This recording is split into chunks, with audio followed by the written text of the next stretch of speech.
جو اللہ تعالیٰ نے جو شریعت ہمیں عطا فرمائی ہے اس کی اہمیت، اس کی فضیلت کا ذکر فرمایا۔ شیخ محترم نے اپنے خطبے کا آغاز میں الفاظ سے فرمایا کہ اللہ تبارک و تعالیٰ نے ایمان والوں پر بڑا فضل اور احسان فرمایا کہ انہیں ایمان کی توفیق عطا فرمائی، دین اسلام پر چلنے کی توفیق عطا فرمائی، دین اسلام عطا فرمایا۔ اس کے علاوہ جتنے بھی ادیان ہیں وہ ادیان باطلہ ہیں، وہ اللہ تعالیٰ کے نزدیک مقبول نہیں کیا جائے گا۔ اسے اللہ تعالیٰ اپنے کلام پاک میں فرماتے ہیں وَمَن يَبْتَغِ غَيْرَ الْإِسْلَامِ دِينًا فَلَن يُقْبَلَ مِنْهُ وَهُوَ فِي الْآخِرَةِ مِنَ الْخَاسِرِينَ۔ جو دین اسلام کو چھوڑ کر دوسرے ادیان کی اتباع کرتا ہے، اس پر چلتا ہے، تو اللہ تعالیٰ کے نزدیک وہ مقبول نہیں کیا جائے گا۔ ایسے لوگ خسارے میں ہیں، گھاٹے میں ہیں۔ کل قیامت کے دن انہیں ان ادیان پر عمل کرنے کا کوئی اجر نہیں ملے گا۔ تو اللہ تعالیٰ کے نزدیک جو مقبول دین ہے، جو قبول کیا جائے گا، جس پر عمل کرنے پر اجر و ثواب ملے گا، وہ دین اسلام ہے۔ حضرت عمر فاروق رضی اللہ تعالیٰ عنہ کے پاس ایک یہودی آیا اور اس نے آپ سے کہا کہ آپ کے پاس ایک ایسی آیت ہے، اگر وہ آیت ہم پر نازل ہوتی تو ہم اس آیت کے نزول کے دن کو ہم عید کا دن بنا لیتے۔ عمر فاروق رضی اللہ تعالیٰ فرماتے ہیں کہ وہ آیت کون سی ہے میں جانتا ہوں، وہ کس وقت نازل ہوئے اور کہاں پر نازل ہوئے وہ میں جانتا ہوں۔ وہ آیت ہے اليوم اکملت لکم دینکم واتممت علیکم نعمتی ورضیت لکم الاسلام دینا۔ یعنی اللہ تبارک و تعالیٰ اس آیت پر یہ خوشخبری عطا فرمائے کہ دین مکمل ہو چکا ہے، اب اس دین کے اندر کوئی تبدیلی نہیں ہوگی، نہ ہی کسی چیز کو اس کے اندر داخل کیا جائے گا اور نہ ہی کوئی چیز دین سے باہر کیا جائے گا، کسی چیز پر عمل کرنے چھوڑا جائے گا۔ تو دین مکمل ہو چکا ہے۔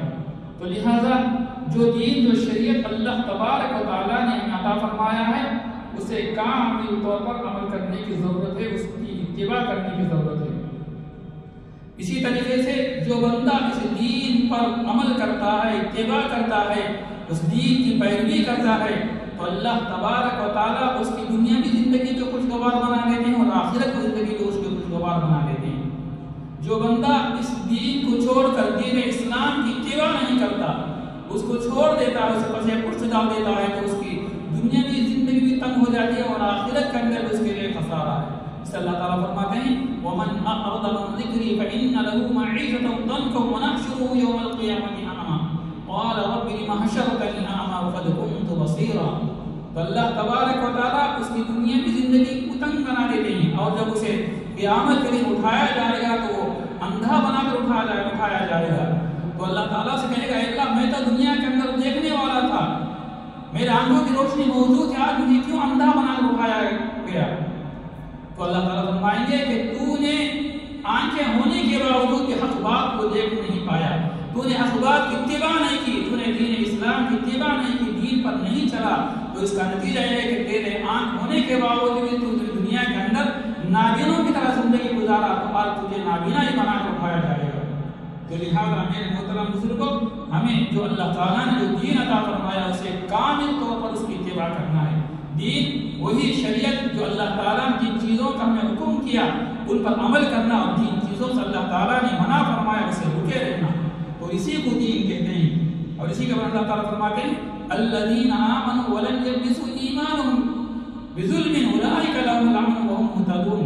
یعنی اللہ تعالیٰ جنہیں ایمان عطا فرمایا تو اس ایمان کو اور اس ایمان پر ثابت قدم رہے اور اس کے اندر کوئی ملاوٹ نہیں کی، یعنی کسی پر ظلم کر کر، جو اللہ تعالیٰ نے جو چیزیں ممنوع فرمائے ان پر عمل کر کر، تو ایسے لوگوں کے لیے خوشخبری ہے اولئک لہم الامن، تو وہی لوگ امن میں ہوں گے۔ تو لہٰذا میرے محترم بزرگوں، ہمیں دین پر کامل طور پر چلنا ہے، اور جن چیزوں سے اللہ نے منع فرمایا ہے تو میرے محترم بزرگوں اسے رکے رہنا ہے۔ مثال کے طور پر زنا، ظلم، قتل کرنا، اور اسی طریقے سے حرام چیزوں کا کھانا، یعنی جتنی بھی چیزیں اللہ تعالیٰ نے ممنوع کیا، حرام کیا ہے، ان چیزوں سے بچے رہنا، اسی کا نام شریعت ہے۔ اللہ تبارک و تعالیٰ نے انسان کے لیے وہ تمام چیزیں اس کے روح کو منور کر دیتے ہیں اور اس کی روح کی تعالیٰ نے تمام چیزیں کا اللہ تعالیٰ نے ذکر فرمایا اور تمام چیزوں کا حکم فرمایا ہے. تو لہٰذا میرے محترم بزرگوں اس انسان کے روح کو روشن کرنے والی منور کرنے والی چیزیں جیسے نمازوں کا پڑھنا، روزوں کا رکھنا، اللہ تعالیٰ کی عبادت، حج بیت اللہ کا کرنا اور کسی پر احسان کرنا، کسی کی مدد کرنا، یہ تمام انسان کے روح کو منور فرما دیتے ہیں. اور اسی طریقے سے جو اللہ تعالیٰ نے جو چیزوں کو منع فرمایا ہے، حرام غذا سے بچنا، زنا کے قریب نہ جانا، اور اسی طریقے سے میرے محترم بزرگوں جھوٹ وغیرہ جتنے بھی برائیاں جتنے بھی گناہ کی چیزیں ہیں ان سے بچے رہنا. اللہ تبارک و تعالیٰ نے انسانی جو خواہش ہوتی ہے اس کو پورا کرنے کے لیے حلال طریقہ عطا فرمایا ہے. جس اللہ تعالیٰ فرماتا ہے وَمِنْ آيَاتِهِ أَنْ خَلَقَ لَكُم مِّنْ أَنفُسِكُمْ أَزْوَاجًا لِتَسْكُنُوا إِلَيْهَا. اللہ تعالیٰ کی قدرت کی نشانیوں میں سے نشانی ہے کہ اللہ تعالیٰ نے تم ہی میں سے تمہارے لیے بیویوں کو پیدا فرمایا تاکہ تم ان کے ذریعے سے سکون اور اطمینان حاصل کیا جا سکے. تو لہٰذا میرے محترم بزرگوں یہ تو حلال طریقہ نکاح کے ذریعے سے انسان اپنی خواہش کو پورا کر سکتا ہے اور سکون حاصل کر سکتا ہے. اس کے برخلاف اللہ تبارک و تعالیٰ نے حرام طریقے کو حرام کیا جیسے وَلَا تَقْرَبُوا الزِّنَا، اے لوگو تم زنا کے قریب تک نہ جاؤ، یعنی زنا سے بچے رہو. اور اسی طریقے سے اللہ تبارک و تعالیٰ نے ہمیں حلال چیزوں کے کھانے کا حکم فرماتا ہے یا ایھا الذین آمنوا کلوا من طیبات ما رزقناکم. حلال اور پاکیزہ چیزوں کو کھانے کا اللہ تعالیٰ نے حکم فرماتا ہے. ایمان والو جو اللہ تعالیٰ تمہیں پاکیزہ اور حلال رزق عطا فرمائے اسے کھایا کرو، اور حرام چیزوں سے اللہ تعالیٰ نے ہمیں منع فرماتا ہے. یعنی جو سود کے ذریعے سے حاصل کیا جاتا ہے، جو مال ظلم کے ذریعے سے حاصل کیا جاتا ہے، جو چیز نجیس ہے، ناپاک ہے، اللہ تعالیٰ نے چیزوں سے اللہ تعالیٰ نے منع فرمایا ہے اور پاکیزہ چیزوں کو کھانے کا اللہ نے حکم فرمایا ہے.